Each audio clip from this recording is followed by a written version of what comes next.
আমার এই দেশ গড়ার জন্য আমরা বিভেদ করব না, অনৈক্য করব না। যে এক দফার চেতনা গোটা জাতিকে ফ্যাসিবাদের বিরুদ্ধে ঐক্যবদ্ধ করেছিল, সেই চেতনার উপরে দেশকে আজকে ঐক্যে অটুট থাকার প্রয়োজন ছিল। এখানে এসে আমরা জানলাম এবং আগেও আমরা জেনেছি,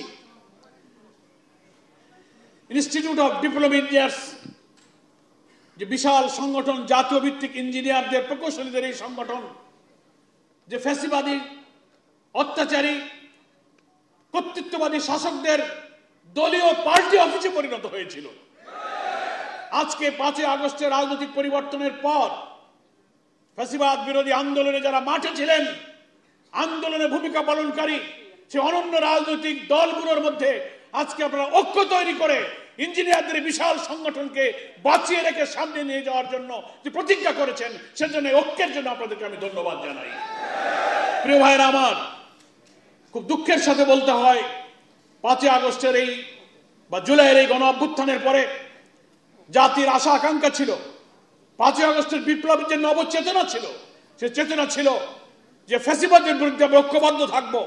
ভোটাধিকার, গণতন্ত্র, মূল্যবোধ, জাতিসত্তা, মানুষের অধিকার পায় না, বাদ কাপড়, শিক্ষা, চিকিৎসার অভাব, ক্ষুধিত, বঞ্চিত, নিরন্ন মানুষের হাহাকার মুক্ত একটি নতুন বাংলাদেশ তারা গড়তে দিচ্ছিল না।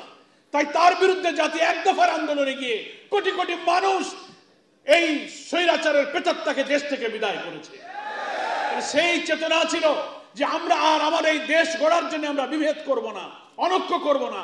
যে এক দফার চেতনা গোটা জাতিকে ফ্যাসিবাদের বিরুদ্ধে ঐক্যবদ্ধ করেছিল, সেই চেতনার উপরে দেশকে আজকে ঐক্যে অটুট থাকার প্রয়োজন ছিল।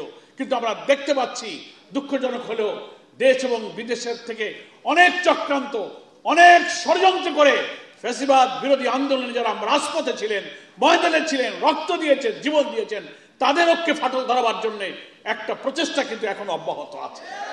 নানান বিতর্ক তৈরি করে, অপ্রয়োজনীয়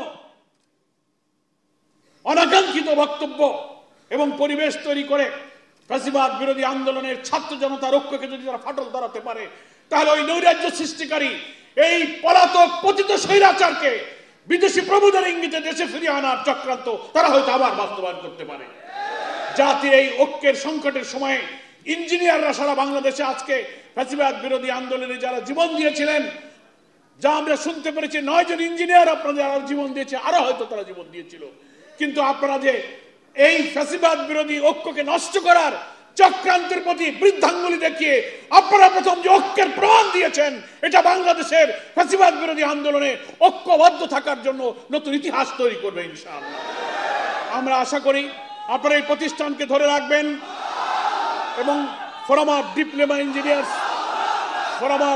ইঞ্জিনিয়ার্স বাংলাদেশ এই সংগঠনের 27 বছর আপনারা অতিক্রম করছেন। আপনাদের প্রতিষ্ঠানের পিছনে, আপনাদের সংগঠিত হওয়ার পেছনে দুটো কারণ ছিল। একটা হচ্ছে এই বাংলাদেশ আপনারা গড়বেন, বাংলাদেশ আপনারা নির্মাণ করবেন। আমাদের দেশ শিক্ষা, শিল্প, প্রযুক্তি, সভ্যতা নির্মাণে আমরা দেশের নাগরিক হিসেবে যেমন অবদান রাখবো, তেমনি আমি যে পেশায় আছি, আমার পেশাগত দক্ষতা, আমার জ্ঞানগত দক্ষতা, আমার চারিত্রিক, নৈতিক সমস্ত যোগ্যতা অর্জন করে আমি আমার জীবনের লক্ষ্য নিয়ে এই বাংলাদেশকে একটি আদর্শ কল্যাণ রাষ্ট্র গঠনের জন্য আমি ইঞ্জিনিয়ার হিসেবে আমি ভূমিকা রাখবো। ফলে একদিকে নতুন বাংলাদেশ গড়ার অঙ্গীকার, আবার আমার পেশাগত জীবনে আমার সততা, চরিত্র, নৈতিকতাকে তৈরি করে একজন আমি সৎ প্রকৌশলী হব।